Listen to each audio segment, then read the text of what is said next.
Wide steps, wide house, and front egress to the basement. Jackie, there's another agent here previewing. The listing agent may show up too, just FYI. Front porch. Newer windows in the front. Let's go. Whoops. There's Jackie. Hello. Okay. You got a little bit on your camera. So, stained but unpainted trim. This does not look built in, so that's good. Some painted trim in here.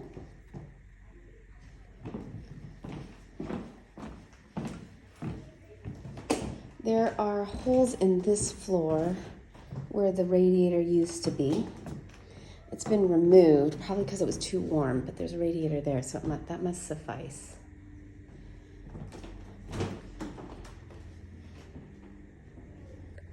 So there's the foyer, living room into a center hall kind of area, probably with a, this does not open, sometimes they do. It's just a mirror, pocket door, center hall with a bench,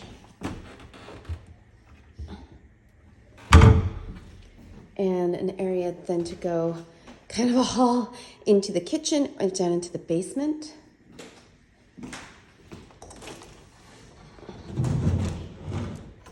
These are often difficult. The rollers seem to be off, so they probably keep that open. Dining room has a dish trim and some built-in cabinets, original. The ceilings in here feel a little taller than the 9.5 feet. They feel like they're 10.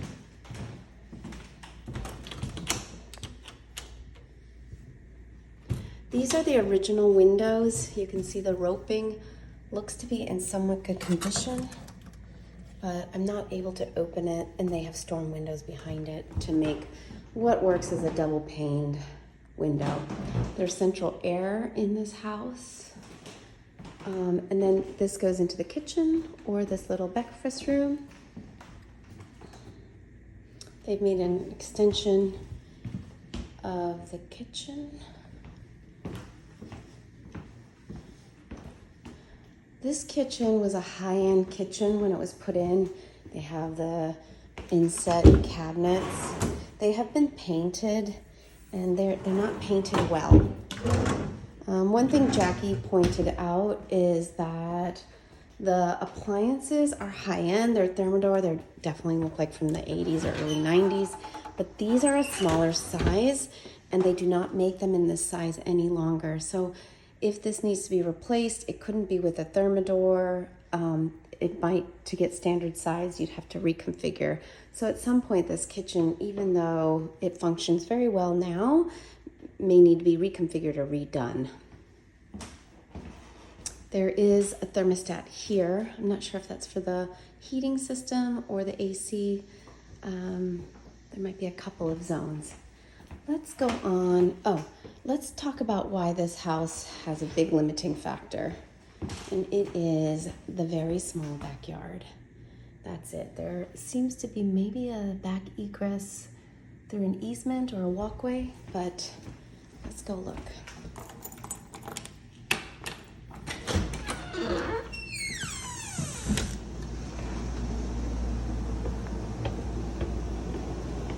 This is the extent of the backyard. That's the rear egress to the basement. It slopes. This is problematic. This would need to be built up because the water is sloping towards the house.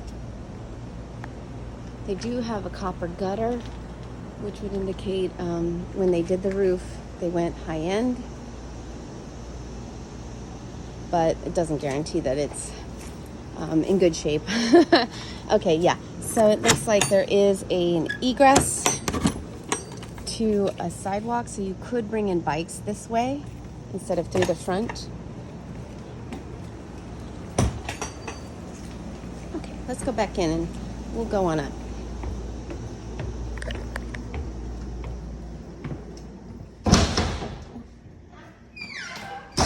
It's a warm day. Okay. I'll do this in 2 parts. We'll do the second floor here, and maybe we'll do the 3rd and the basement on a different. So you land here, and there's another staircase up. We have 2 main bedrooms they're large, they kind of have like a suite feeling to it, and a hall closet, as well as a large bathroom that is shared for the 2 bedrooms here. This bathroom was fancy when it was done, and maybe started the bathtub in the shower trend that has become popularized. Step in. Ooh, jets. Quite pretty. The tile's a little dated, but I bet this matched the kitchen before they painted it. The floors here are heated, it would seem, with that thermostat, as well as radiant heat here. Okay. Going into the first bedroom on this floor, you can see some electrical outlet. It needs to be wired in, just the out plug. Jackie noted that the amount of plugs in this house are not the standard. In today's code, you need one every 6 feet. This house, though it has had an update in electric, as you'll see when we go to the basement, does not follow that code because it was grandfathered in with the number of outlets. These windows are also original and painted, so be aware. We don't know when they're painted, but when you have painted wood windows, it's the possibility of lead exposure, because when the window opens up and down, the paint scrapes and can make the lead paint, if it's there, friable. And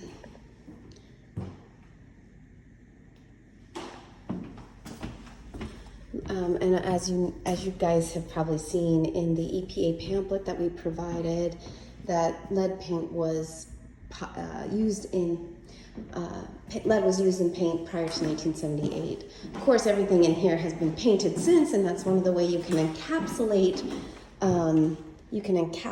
lead just by painting over it. But the thing about windows is, as they scrape, that whenever the paint scrapes, it then can let the lead from the paint get exposed and come out. But the windows in the front here are new, so newer and double paned, so they don't need to be replaced at this time, and you wouldn't have to worry about lead paint there. The front porch roof here looks like it's had some patching, but it looks decent-ish shape, at least according to our eyes. As you notice, there is a connecting door from one room to the other. It does have a closet. Sometimes this can confuse people. So often we say, if you don't like a connecting, you can just wall that off, have 2 really separate rooms. This could become a bigger closet. There's room for a bathroom. This is very large. But they use this as their family room. I can see why, it's very pretty. Okay, linen. Let's go up, and we will now start a different video for the top floor and the basement.